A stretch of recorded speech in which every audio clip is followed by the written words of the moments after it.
Mga kabayan, anumang oras ay pwede nang maaresto itong si suspended Banbantarlac Mayor Alice Goo. Ito ay binunyag ni Dr. Winston John Casio, tagapagsalita ng Presidential Anti-Organized Crime Commission o PAOK.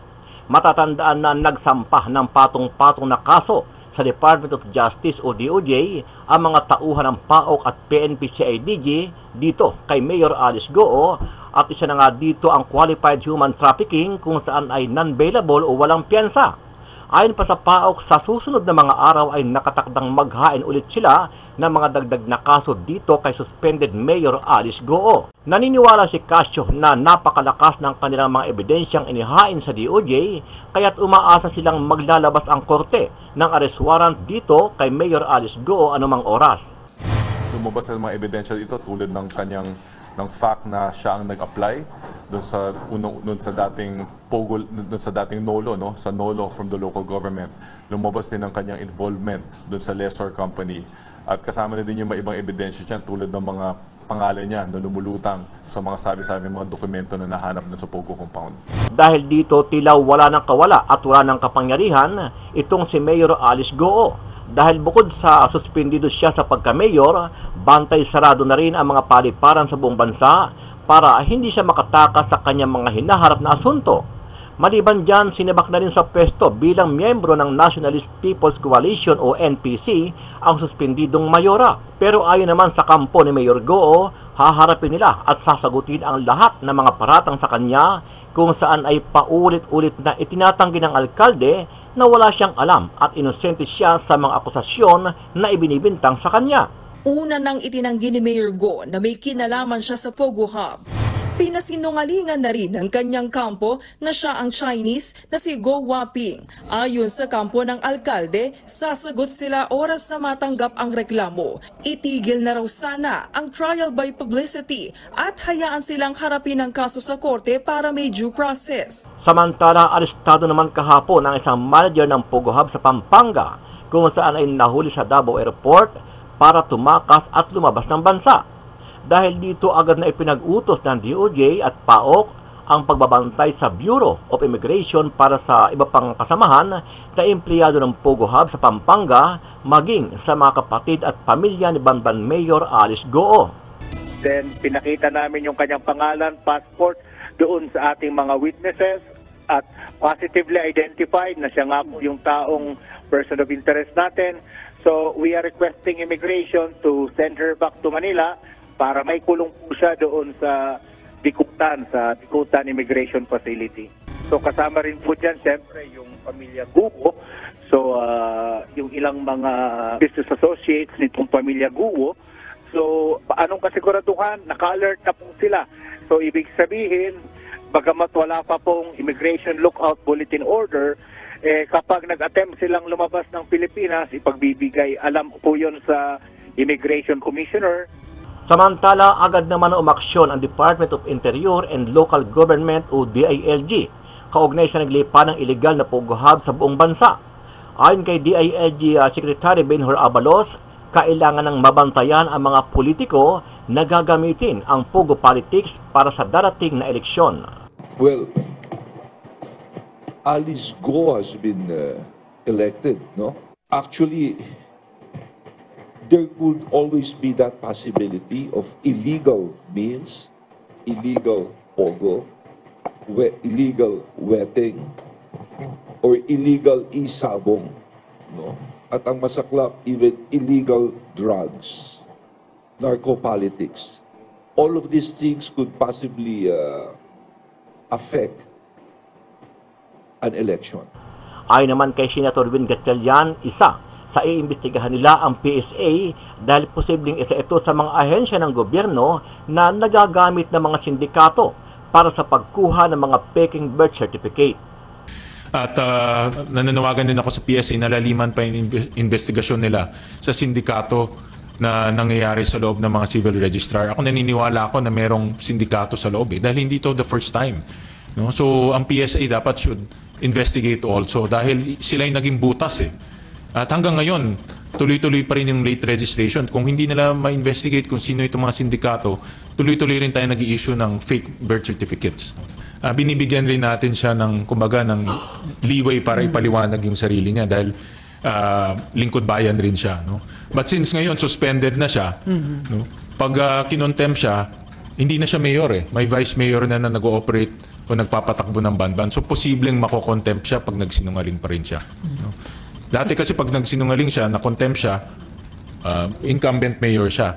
But since suspended na siya at merong OIC mayor, possible na i-contempt siya pag tuloy-tuloy pa rin yung pagsisinungaling niya. Ano ang masasabi mo dito, kabayan? Sama-sama nating panoorin ang buong video at pakicomment nyo po ang inyong mga reaksyon at sariling opinyon. Pero bago yan, muli po ako nag-iimbita. Sa mga hindi pa po nakasubscribe sa ating channel na Kabayan News PH, pakipindot po ang subscribe button at pakiclick na rin ang notification bell para lagi kayong updated sa mga bagong upload natin na legit at napapanahong balita. Maraming pong salamat. Formal nang tinanggal sa Partidong Nationalist People's Coalition o NPC si suspended Bamban Tarlac Mayor Alice Guo. Kasunod ito ng ipinataw na 6-month suspension ng Office of the Ombudsman laban sa kanya at sa kinakaharap nitong human trafficking charges na inihain naman ng Presidential Anti-Organized Crime Commission o PAOCC at ng Philippine National Police Criminal Investigation and Detection Group o PNP-CIDG. Sa liham na nilagdaan ni NPC Chairman Vicente Tito Soto III noong Sabado, June 22, pinag-utos kay Secretary General Secretary Mark Leandro Mendoza ang pagpapatupad ng kautusan para mapaalis ang suspendidong alkalde sa partido. Binigyan din sa sulat na ipapadala kay Tarlac Governor Susan Yap na hindi ito ito-tolerate ng NPC ang anumang gawain na labag sa batas o ang di maayos na imahe ng sinuman sa kanilang mga miyembro. Tingnan nyo lang yung picture ni Guo Huaping.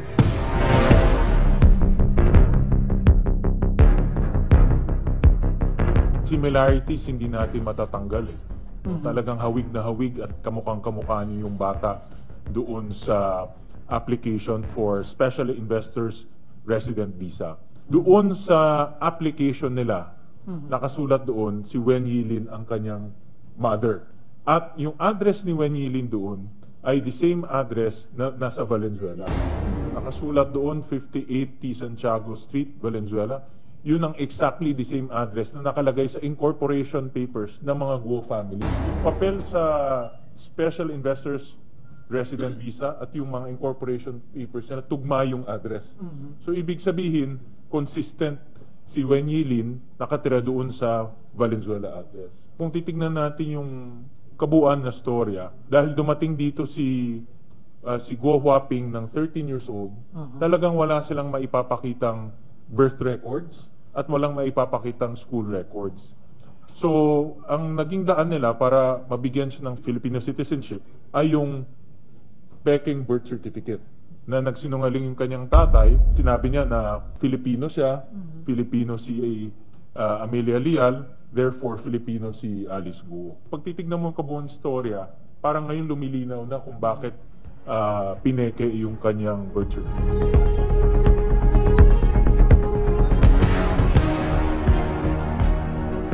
I'm very confident na iisang tao si Guo Huaping at si Alice Guo. Matibay na ito ay itong ebidensya galing sa Board of Investments. Matibay at nagpapatunay na si Guo Huaping at si Alice Guo iisang tao.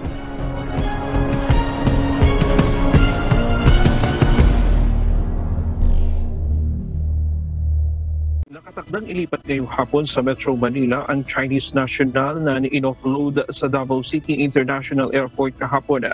Nagtangkang umalis sa bansa ang babaeng Chinese na manager ng ni-raid na Lucky South 99 sa Porac, Pampanga nang maharang ng mga otoridad.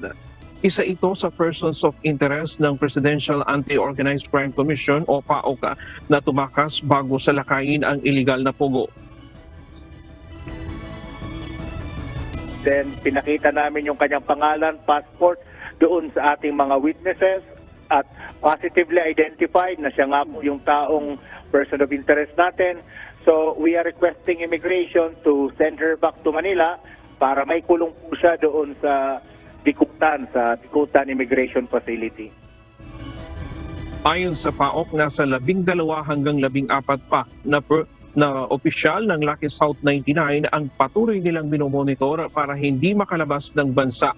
Kabilang din sa binabantayan ang pamilya ni suspended Banban Tarlac Mayor Alice Guo at mga kasosyo nito sa negosyo.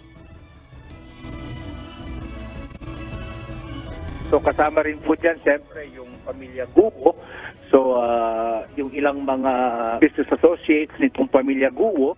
So anong kasiguraduhan? Naka-alert na po sila. So ibig sabihin, bagamat wala pa pong Immigration Lookout Bulletin Order, kapag nag-attempt silang lumabas ng Pilipinas, ipagbibigay alam po yun sa Immigration Commissioner. Ayon sa PAOK sa ngayon, mayroon na silang minomonitor na 58 illegal na pogo sa bansa o IGL sa bagong tawag ng PAGCOR na Internet Gaming License. 43 lamang ang nakatala sa PAGCOR na legal o may lisensya. Pero marami ayon sa komisyon ang kanilang na-monitor na talagang illegal at mulat sa pool ay hindi kumuha ng lisensya. At saka meron pa kaming minomonitor na ibang mga scam farms, online gaming hubs na talagang walang lisensya ever. So marami-rami pa ho ito. Mas maraming illegal kaysa doon sa merong permit or lisensya. Sa laki ng problemang kinakaharap ng bansa pagdating sa krimeng kinasasangkutan ng illegal na pogo, hinimok naman ng PAOK na makipagtulungan ang lahat ng local government unit at maging ang publiko upang masawata ang mga illegal na pogo hub na ito. Lastly, we also would like to call on the community sapagkat hindi ho kakayanin kahit whole of government pa po ang magsama-sama sa sobrang dami ng problemang ito, hindi kakayanin kapag hindi ho tayo tutulungan ng community. So I hope our countrymen do join us in this fight. Otherwise, baka hindi natin mapagtagumpayan ito. Monica, ngayong linggo ay inaasahan ng PAOK na lalabas na yung charge sheet at yung summary deportation order para maipabalik na itong mga hawak nila na nasa 161 na mga foreign national na nahuli doon sa Lucky South 99 sa Porac. At ang mananatili lamang dito ay yung 4 na victim complainant at yung 12 na mga itinuturing nilang persons of interest para naman kaharapin yung kanilang mga kaso na isasampa dito. Bit-bit ang dalawang kahon ng naglalaman ng mga dokumento, nagpunta sa Department of Justice ang mga opisyal ng Presidential Anti-Organized Crime Commission o PAOK at PNP-CIDG ngayong araw. Formal silang naghain ng reklamong qualified trafficking in persons laban kay suspended Banban Tarlac Mayor Alice Guo. Sa reklamo, tinukoy din bilang go-whopping si Mayor Guo itinuturing tunay niyang katauhan. Walang piyansa ang inihaing reklamo laban sa suspendidong alkalde. Kaugnay pa rin ito ng aligasyong konektado si Mayor Guo sa ni-raid na Pogo Hub sa Banban noong Marso. Nadiskubring pugad ng iligal na aktibidad gaya ng crypto at love scams ang 10 ektaryang compound. Ayon kay Justice Undersecretary Nicolas T. na siya ring namumuno sa Interagency Council Against Trafficking o ICAT, sapat ang ebidensya laban kay Mayor Guo sa labor trafficking. Lumabas sa mga ebidensya ito tulad ng fact na siya ang nag-apply doon sa dating NOLO, no, sa NOLO from the local government. Lumabas din ang kanyang involvement doon sa lessor company. At kasama na din yung mga ibang ebidensya dyan tulad ng mga pangalan niya na lumulutang sa mga sabi-sabi mga dokumento na nahanap na sa Pogo compound. Bukod kay Mayor Guo, 13 individual pa na mga opisyal at incorporator ng kumpanyang sangkot sa Pogo na Hongsheng at Zunyuan Technology ang sinampahan din ng reklamong qualified trafficking in persons. Kabilang dyan ang PDAF convict na si Dennis Cunanan na siyang representative ng Zunyuan. Ang itinuturong business partner ni Guo na sina Wang Ziyang na pugante sa China at Zhang Ruijin at Bao Yinglin na sangkot sa money laundering case sa Singapore. We discovered that the Zunyuan operation actually started with one corporation, which is Baofu, and then another corporation was created. And all these 3 corporations, we believe that they are part of the grand conspiracy to commit labor trafficking. Sa ngayon, pinoproseso na ng DOJ ang Immigration Lookout Bulletin laban kay Mayor Alice Go, lalo't may kapasidad daw siyang mangibang bansa. Pero hindi naman daw basta-bastang makakalabas ng bansa ang alkalde nang walang travel authority bilang opisyal ng gobyerno. Ito naman kay Mayor Guo, hopefully, no, hindi naman siya lilipad dahil siya mismo at yung kanyang mga representatives nagsasabi na nais niyang harapin ang mga aligasyon laban sa kanya. Una nang itinanggi ni Mayor Go na may kinalaman siya sa Pogo Hub. Pinasinungalingan na rin ng kanyang kampo na siya ang Chinese na si Go Waping. Ayon sa kampo ng alkalde, sasagot sila oras na matanggap ang reklamo. Itigil na raw sana ang trial by publicity at hayaan silang harapin ang kaso sa korte para may due process. Ang hirap kasi kalaban yung internet justice eh. Wala naman siyang balak umalis eh. Saan naman siya pupunta? Ilang buwan na ba yan? Wala nga attempt na umalis eh. Una nang sinampahan ng DILG ng reklamong graft si Mayor Go na naging dahilan kaya siya sinuspindi ng 6 na buwan ng ombudsman. Gumugulong din sa Senado ang pagdinig kaugnay sa kanyang tunay na pagkatao. Ayon naman kay Senator Risa Hontiveros, patunay ang isinampang reklamo na importante ang mga Senate hearing at pakikipagtulungan ng executive at legislative para lumalabas ang katotohanan. Itigil na raw sana ni Go ang pagsisinungaling at inaasahan niyang dadalo ang alkalde sa susunod na pagdinig. Ayon naman sa PAOK, may 4 na LGU na ang lumapit sa kanila na gustong magpatulong na imbestigahan ang pinaghihinalaang iligal na pogo sa kani-kanilang lugar. Nagpaalala naman ang PNP laban sa mga pulis na nagpapabaya sa kanilang tungkulin, lalo na yung mga hinahayaan ang operasyon ng mga iligal na pogo sa kanilang nasasakupan. Mga insidente ng torture, ilan lang ito sa mga iligal na aktibidad na nadiskubre sa sinalakay na iligal na pogo hub o scam farm sa Porac, Pampanga kamakailan. Ganito rin ang napaulat sa isa pang iligal na pogo sa Bamban, Tarlac. Una nang sinibak sa pwesto ang higit 50 pulis sa Bamban, Tarlac, habang sa Porac, Pampanga, tinanggal sa pwesto ang hepe at provincial director habang iniimbestigahan kung bakit na mayagpag ang operasyon ng mga iligal na pogo na may insidente pa umano ng patayan, sangkot ang mga dayuhan. Bakit natin rinili po yung provincial director doon and the chief of police? Kasi may mga killings doon na hindi na imbestigan mabuti. Hindi siya kasi normal eh. Sa ibang bagay, bakit may mga foreigners na namamatay na doon. And dapat, for their own, dapat na inimbestigan nila. Asa ba nagagaling to? Hindi kasi nagiging natural sa kanila pag may ganyan. Dapat hindi. Inaalam nila. Then sa banban naman, why do we need to relieve all these people? Again, ganun rin, may mga unfounded bodies. Kaugnay nito, binalaan ng pamunuan ng PNP ang mga pabayang pulis sa kanilang tungkulin.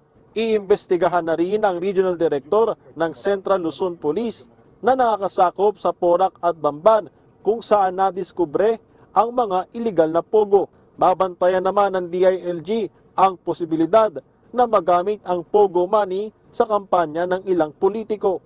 Well, Alice Go has been elected, no?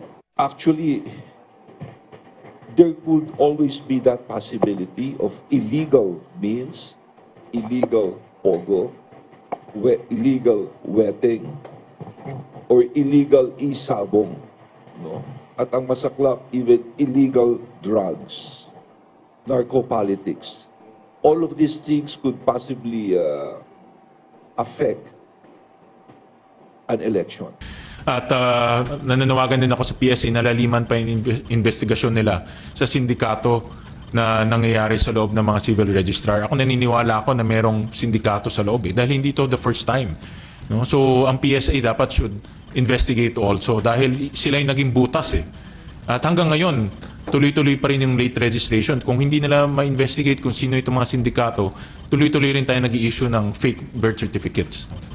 Sir, kay Mayor kasi diba, nung una dininay niya na meron siyang mga kapatid, pero eventually inamin niya, kasi kasama niya pala pa-abroad yung isa sa mga kapatid. Si Sheila Guo. So merong inconsistencies or lying. So yun ang magiging basis din, sir, ng recommendation ng project. Pwede rin yun. Dahil nga, the first hearing talaga, completely outright denial doon sa dalawang kapatid niya. Pero nung second hearing, bumaliktad siya. No? Na kilala niya pala at pinoprotektahan raw niya yung mga kapatid niya sa intriga. No? Pero hindi, palusot na lang yun sa totoo lang. No? And meron din kaming doon din sa incorporation papers ng mga Guo family. Ang presidente, si Alice Guo, ang treasurer or corporate secretary, si Sheila Guo. So nakita namin na itong dalawa, hindi lang sabay na bumabiyahe, magkatrabaho rin. No? So obviously nagsisinungaling siya. How about contempt, sir?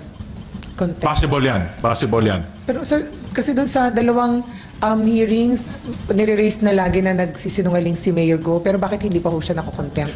Possible yan. Binibigyan, dahil nasabi ng chairman, dahil nga public officer siya, binibigyan rin natin siya ng, kumbaga, ng leeway para ipaliwanag yung sarili niya dahil lingkod bayan rin siya. No? But since ngayon, suspended na siya, no? Pag kinontempt siya, hindi na siya mayor May vice mayor na nag-ooperate o nagpapatakbo ng banban. So, posibleng mako-contempt siya pag nagsinungaling pa rin siya. No? Dati kasi pag nagsinungaling siya, na-contempt siya, incumbent mayor siya. But since suspended na siya at merong OIC mayor, possible na i-contempt siya pag tuloy-tuloy pa rin yung pagsisinungaling niya. Contempt and detained here in the Senate, sir. Yes. So sir, possible na patong-patong na kaso kakarapin ni Mayor Guo. Di ba, non-bailable ba yung sa human trafficking na...